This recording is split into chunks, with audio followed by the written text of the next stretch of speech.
Welcome to the Build to Scale podcast. I'm Rym Benchaar, your host, and today we have a special guest joining us, Miles Hischier, co-founder and senior partner of HighView, a Google Cloud partner and IT consulting firm. Miles, thank you so much for joining us today. How are you? Doing well, Rim. Thanks for having me on. Of course, happy to have you. Thank you for making the time to join me and to chat on the podcast. Absolutely. Look forward to getting into some of our topics today.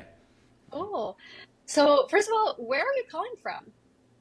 I am calling from the Central California area, a town called San Luis Obispo, California, equidistant between LA and San Francisco. For those that don't know, definitely come visit. It's a great small town. Nice, nice. I'm actually going to California for the holidays, but in LA. Nice. Come on up north. Yeah, There's maybe. less crowds up here. I know. I think if we had it our way, we'd probably explore the north. But family for the holidays, so not Yeah. much, don't have much of a choice. So tell me a little bit more about yourself. I'd love to know more about your background and your journey leading up to your role today. Yeah, thank you. So, Miles Hischer, and as we mentioned, co-founder and senior partner at HighView Solutions. HighView is a Google Cloud partner and IT consulting firm. So, we started the company in 2016, late 2016, and the main goal was working with small and medium-sized corporations to move to Google Workspace, also called Google Apps for Work. At that time, there was tens of thousands of companies that were running legacy email servers on premise. Um, Microsoft had yet to launch their 365 like fully cloud solution, and Google offered this great suite of tools, which all of us love, Google Docs and Gmail, and it was very natural for many companies to want to use that technology in the workplace. But in order to do it, it's a huge transition for a company to go through.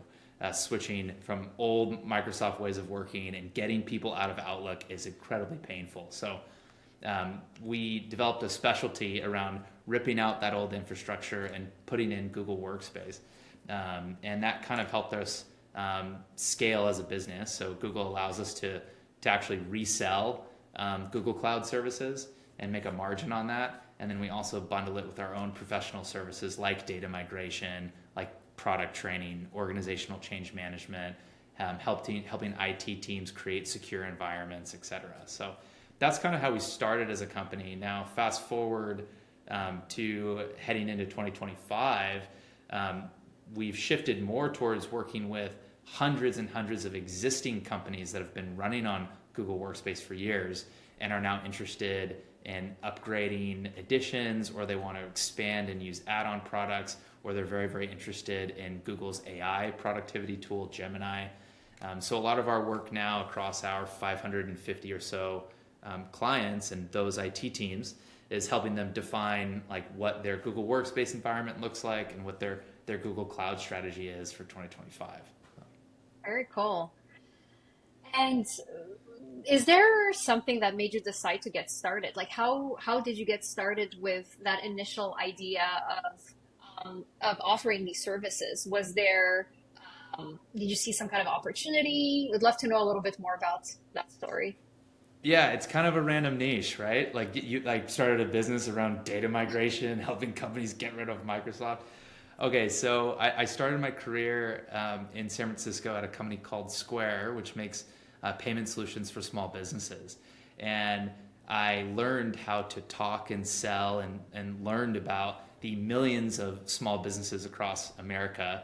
And I found during my 5+ years at Square that even when I left in 2016, many small and medium-sized companies were still struggling to figure out like the basics of technology for their business. You know, they're especially if you look at industries like construction, et cetera, they had the bare bones in place.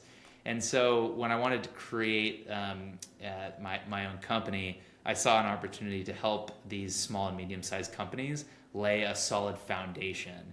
And Google Workspace is one of those tool sets that's just like a fundamental building block. It's email, it's calendar, it's file storage, it's collaborative documents, it's Google Meet for chatting. So it's sort of like the infrastructure layer, I think, of many companies. And that thesis proved very, very true as we hit COVID. Because as all of us remember, like March 2020, like the whole world went remote overnight. And very, very quickly we realized, oh, we've been training companies for years on how to work from anywhere across any device. And now it's like very prescient that we allow companies to really embrace that and help them embrace that. So that was like a big acceleration trend through the COVID years. Yeah, and that's a definitely a common kind of journey for a lot of companies that we speak with in the tech space.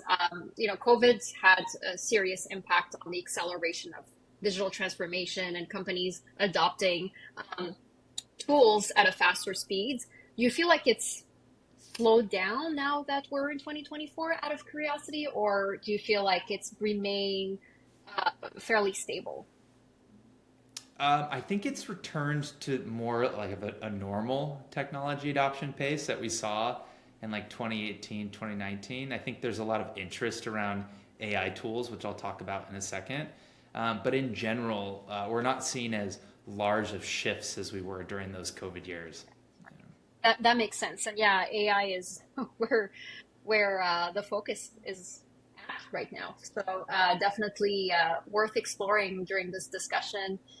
So yeah, what are some big trends you're seeing in the industry? Yeah, so I think one of the main things I want to talk about is like staffing, remote work, and how like a lot of our clients are hiring and growing their business. So one of the things we all learned from COVID is you can run even a larger company in a remote model. Now that does prevent its own challenges, but I think it was an education to many of us that it's totally possible. And I think that's opened up a couple large trends and started a couple large trends that we're seeing and we're actually leaning into heavily as a company. One, if you look at like many startups today, we're finding that startup teams are quite a bit smaller and more distributed. Many of our startup customers, they might have a international presence as well as a presence locally, and then using AI productivity tools to help maybe augment versus hiring additional headcount it is another trend. So just to drill into those specifically, hiring international staff. So my advice to many of our clients and every small business owner I meet is you should really think about hiring someone internationally. There's often times, especially for entrepreneurs and mid-sized and small companies in smaller areas like my town, San Luis Obispo, there's a limited talent pool that you have access to outside of metropolitan areas. But if you can embrace a mindset of working remotely, you now have a global talent pool, and you could oftentimes find the right skill set for the job. And as you're aware, like running your business, there's a lot of jobs and a lot of things that need to get done, especially at a small and medium-sized business, where it's not cleanly organized into a 40-hour week full-time position yet. It's like, oh, we have all these tasks that need to get done, but we don't have budget yet for like a full-time hire for this. So founders and owners and small teams end up wearing multiple hats and working nights and weekends to do the billing and follow up with receivables. My main advice to entrepreneurs is look for international contractors to start.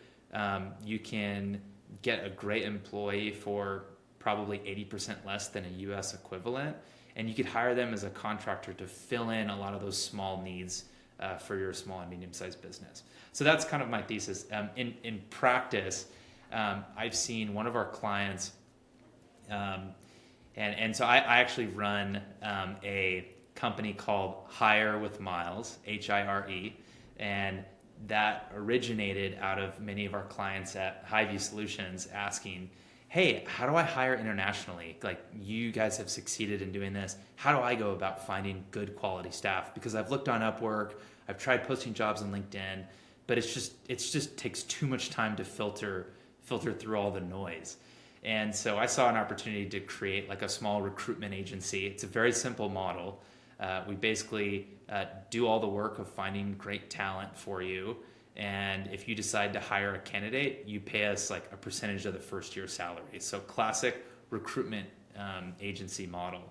But what that has allowed us to do is now helping these small businesses like find that great international staff and make those hires. I'm gonna pause there. I'm sure there are some questions. I know I'm kind of just going through stuff. Yeah, definitely. And I think that's obviously a huge opportunity that's available that you kind of were smart enough to grab, right? Because a lot of business owners have a company that's too small to really hire, full-time roles in the country, which is obviously a big expense. But they don't have enough knowledge to hire abroad. And there's also risks, right, in terms of or challenges. I'll give you a few examples that came up to my mind. Is it's the time difference, right? Um, is that being handled? Um, are there any language barriers, right? That could be another potential challenge. And how do they make sure that these people are qualified? I guess these are kind of some early thoughts around potential challenges, but how do you address those out of curiosity? Yes. Yeah. So let me talk about the time difference. So I recruit exclusively from Latin America. I'm a firm believer in the alignment of time zones with the US is great. You can find incredible staff in the Philippines and have them work US hours, but I don't like the idea of having someone working for me or working for one of my clients and working a graveyard shift. It just never sat well with me. So I've always recruited from Latin America. So that's taking care of the time difference. In regards to the language barrier, some people are aware of this, but Latin America has a massive call center industry. Like basically in the early 2000s, US multinational companies started moving tens of thousands of call center jobs to Latin America. Now, fast forward 25 years, there's a massive talent pool of hundreds of thousands of call center workers that have spoken English 8 hours a day, many of them for like 5 to 15 years. If you speak a different language than your primary language for 5 to 8 hours a day for a decade, you are going to be totally fluent. And so I recruit from call centers. It's actually a requirement. I only put candidates forward that have call center backgrounds.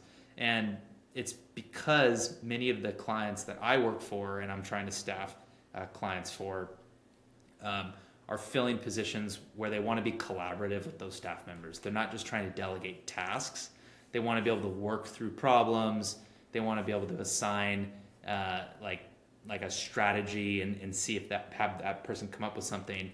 And English is just essential in order for that to work. So that's how we've solved the language barrier. And then in regards to qualifications, we focus primarily right now on customer service roles.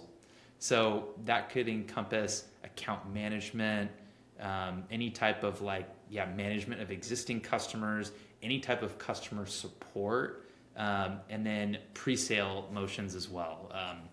All those have fit very, very well with the Latin America talent pool. And going back, I'd mentioned this before, but we do have one client, fast-growing, well-funded startup based in San Francisco. They have an incredible product, and they're onboarding customers like crazy.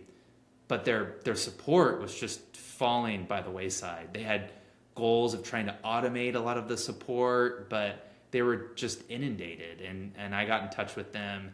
And over the course of 3 months, we built them a team of 50 international staff members. And so now they have this incredible company that has a well-oiled support machine. Because it turns out if you hire people that have a background in our support professionals, they're going to bring a lot of incredible knowledge to the workplace. And I actually argue in 2025, heading into 2025, you're better suited for any customer support type job to recruit in Latin America just from a skill set perspective. Many people in the US just don't literally have the right skill set of understanding how to handle scaled support via email and chat, etc. So that's just some thoughts on the 3 points you raised.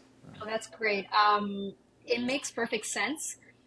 I'm wondering, what's your perspective on the role of AI being able to maybe fulfill on, some of these tasks versus having a like talent offshore,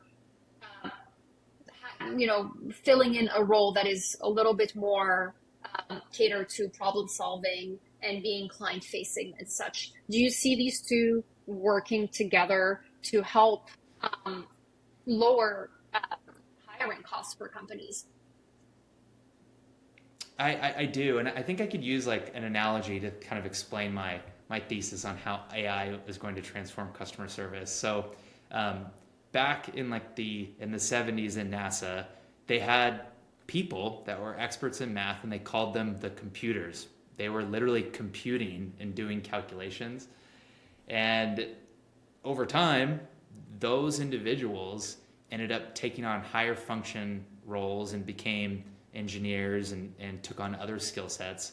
And they delegated a lot of that computational work to calculators and actual computers. I think what's going to happen for this huge swath of call center industry experts is a lot of them are going to get more proficient, and they're going to develop a lot deeper skill sets, and they're going to become experts at using these AI tools. And so the model I'm predicting is not replacing that level one, like customer support level, which is like where we're staffing a lot of customer support reps today, but actually elevating all of them. So I could see, going back to the client example I used where they hired 50 staff in a few months, I could see AI in a few years coming in, and those 50 staff members become elevated more into like a level 2 or a level 3, like more defined specialized skill set areas around product support. And then that first line of support is handled by AI. But because those individuals have that expertise in customer service, it's not like they're all of a sudden going to get automated away and then there's going to be someone in the US, because that person is not going to be able to properly do L2, L3 support if they didn't do L1, and they're not going to be good at managing the model that's handling that first layer without having been in the trenches doing it. So I think it's a very optimistic view. It's more focused on augmentation versus replacement, but I think that theory is going to play out. Absolutely. That makes sense. I wouldn't be surprised if that becomes reality in probably a short amount of times. We're doing some work with some AI agents companies, and they can definitely handle more than we would think they would, just from a customer service standpoint. So that's why I wanted to ask you the question on how you're seeing, you know, AI playing a role, working with these, offshore talent, and seeing how that can, create more efficiencies for companies. But yeah, that makes sense. Yeah. Um, so another trend I'll mention in regards to AI that we're hearing a lot from customers. So first is the rise of shadow AI in the workplace. So this is something that's specific to my work at Highview. But shadow IT is basically products that employees are using where they've just gone on and signed up with a company credit card or their own personal credit card, but they're using that service in service of their daily work, and maybe they're using it to generate a work product at work. So an example would be a free ChatGPT subscription. Over time, IT at large companies hates shadow IT because they don't have control over who's using what, and that is a huge concern, I think, for many IT managers.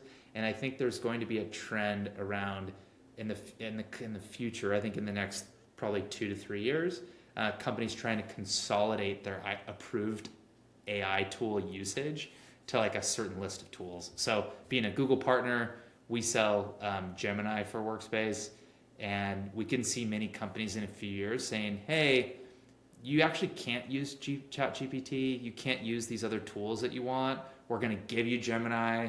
It does 80% of what all these other tools do. Like, use it or feel free to to leave the company. And I feel like that is going to go that direction. It also allows companies to maintain costs on how they're spending in AI. So that's one trend I'll mention. Yeah, and it makes sense. And it reminds me of a of something that happened in the past when I was in corporates when Zoom became popular. And I remember Mm, we were using Teams internally, but then we started using Zoom, and we had the service providers that we were working with that really prioritized Zoom. So we all had it on our computer, and then IT got mad at us, and we were actually forced to remove Zoom from all of our computers. It was because of a security breach, but I think it goes back to what you're saying in terms of IT is more strict on the types of other tools that are not necessarily approved by the company that are being used. And I think AI tools, there's definitely more and more of them. So that's definitely a challenge that yeah. I'm sure a lot of companies are, IT teams are facing. Yeah, and that's a big concern for like the IT teams and IT management. Going up into the executive suite, as we talk to like chief information officers or like heads of IT at larger companies, there's also a more persistent concern around becoming extremely reliant on certain AI technologies. So we're currently, if you think about the AI in the workplace, like tool set adoption curve, we're very early. So we're at this phase where companies are spending billions of dollars to get these products out into the market. They're charging almost nothing for them and just taking huge losses in order to drive user adoption. And so, I think of ChatGPT and OpenAI as a great example of this. Like the fact that you could pay $20 a month for ChatGPT, it's incredible. I think if you actually like had to pay for how much resources you're consuming, many of us would have a bill that's like $900 a month. And I don't think people realize that from a cost perspective. I think OpenAI spent $7 billion last year just on compute. And it's interesting because if it's a classic strategy that every big software company's pursued, like lower prices, drive user adoption, and then once you get ingrained, then you can raise prices.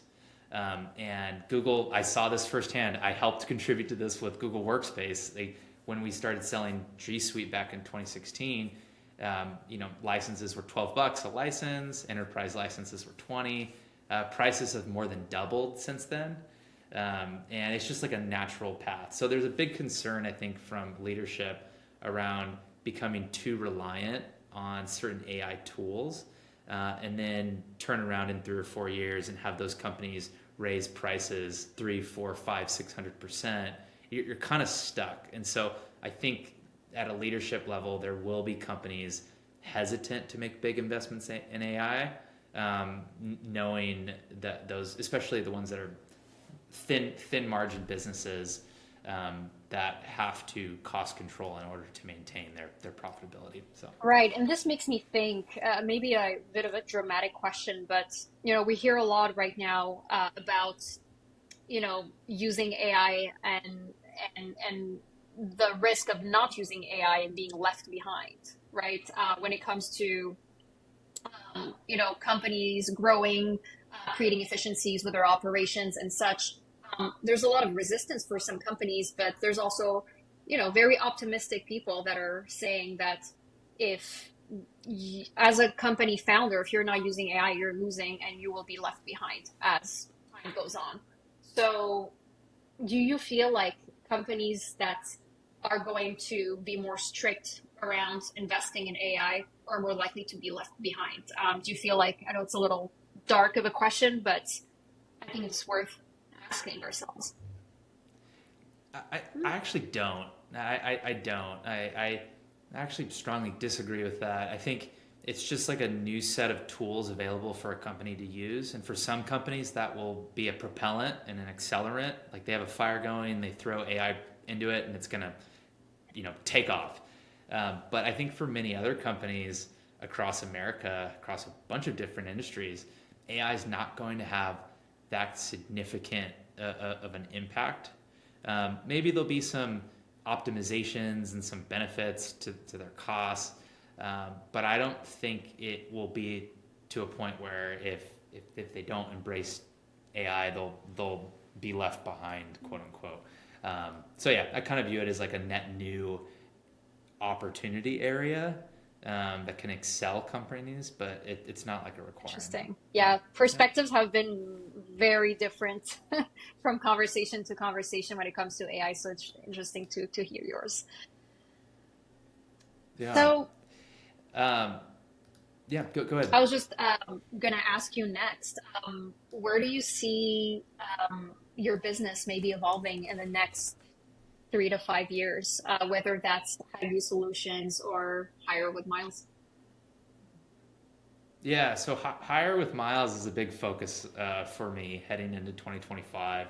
Um, I've had just a lot of companies reach out with interest in growing their international staff, and it seems like there's a huge appetite for small and medium sized companies to work with knowledgeable recruiters that have trusted talent networks in Latin America, and that is going to be a huge focus for me personally in 2025. Um, High view on the IT side, we are heavily focused on like the AI strategy with Gemini and helping organizations upgrade their workspace editions and provide quality service to our existing customers. And so that's the high view part. Oh, well, Great. thank you so much, Miles. I appreciate your time today. If anybody wants to learn more about your company, get in touch with you, what's the best way to reach you? Yes. So hire, HIRE, hirewithmiles.com. And once again, I'll find you high quality customer service staff in Latin America for your Oh, business. well, thank you again, Miles. Have Great. an amazing rest of your day, and it was such a pleasure talking to you today. And hopefully, stay in touch.